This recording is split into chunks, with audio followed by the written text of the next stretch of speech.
ஆகவே நம்ம வாழ்க்கையில் கடந்து வருகிற பாதையில் அன்றைக்கு இருந்த பரிசுத்தவான்கள் வாழ்க்கையில் மட்டும் அல்ல, இன்றைக்கும் ஒவ்வொரு நாளும் சந்திக்கிற சவால்கள்.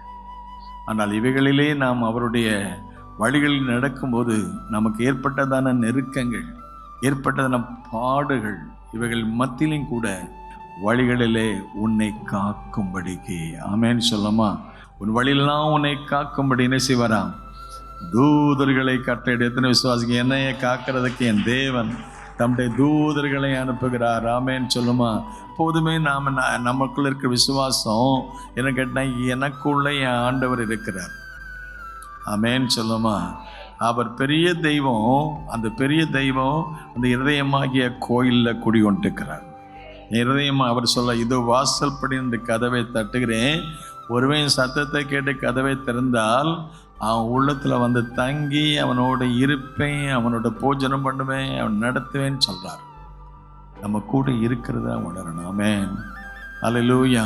கர்த்தருடைய தூதன் தமக்கு பயந்தவர்களை சூழ பாளையம் இறங்கி அவளை என்ன செய்தாராம்? தப்பு வைக்கிறார். ஆகவே தூதன், ஆண்டவருடைய நாமம் உயர்த்தப்படுவதாக.